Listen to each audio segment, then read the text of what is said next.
We are the Soil Permeability Testing of Clarkson Building Sites Group.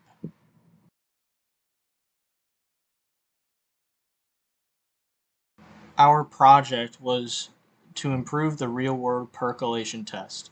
A summary of the real-world percolation test is the height of the water is measured in a man-dug hole with a meter stick and a conventional time taken at varying times set by the user.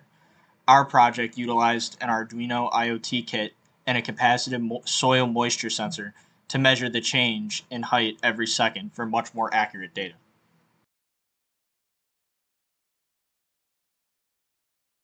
Some background is a percolation test is a technique used to decide the rate at which water channels through the soil. It is mostly used in the civil engineering and environmental science field to determine whether the soil is suitable for designing septic systems, managing stormwater, and determining whether groundwater can be contaminated. The infiltration capacity of the soil, which is a measure of how quickly water can move through the soil profile, is the goal of a percolation test. The test helps determine whether the soil is capable of efficiently absorbing and dispersing water, or if it will cause drainage issues that could result in flooding, erosion, or other environmental problems.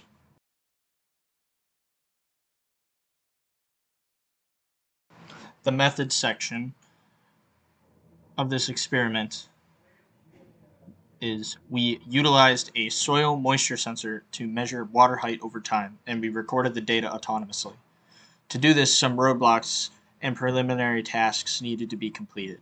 A soil sample was collected from a potential Clarkson building site. Then a hole was dug and was filled with water until the soil was relatively moist. The calibrated sensor was then dropped into the water and recorded data until the water height level went below the sensor. The variables measured in the experiment were time, height, log height, and moisture. The equation extracted from the log function and used in the Arduino code is displayed below and in the paper to convert the moisture values to height values.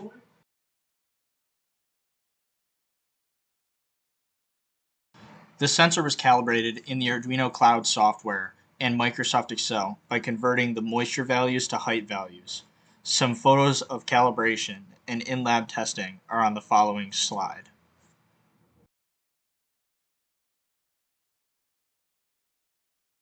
The photograph on the left is the calibration of the moisture sensor using a height scale, and the picture on the right is the in-lab test performed by myself and Neil.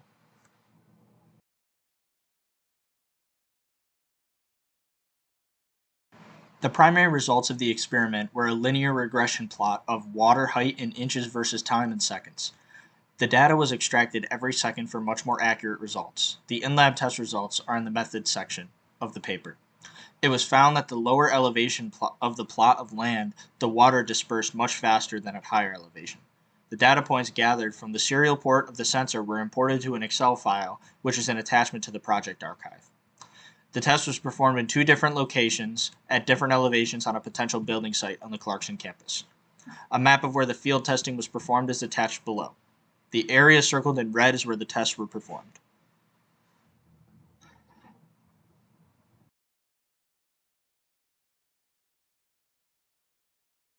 This is a photograph of the Clarkson campus map, and circled in red with the X is where the experiment was performed in the field.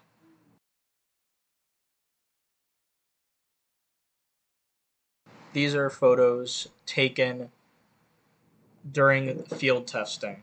Photoed on the left is team member Colin Foley placing the sensor in our man dug hole and checking the serial port output values. The photo on the right is while the test was being performed.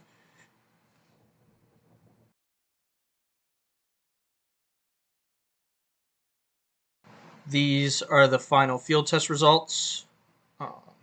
The one on the left was taken at higher elevation, and the test took 1 minute until the water level dipped below the sensor, whereas the test on the right took 200 seconds and was at the downward elevation.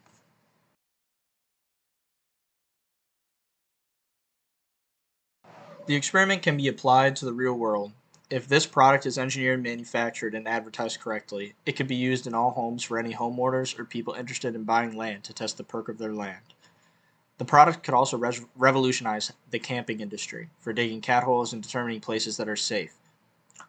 In terms of next steps, the Arduino connection to a personal hotspot via phone does not work, so the university's Wi-Fi was used, and the Wi-Fi board had a high chance of disconnection being outside. If the Arduino could run with a phone hotspot or without internet at all, the experiment would run autonomously.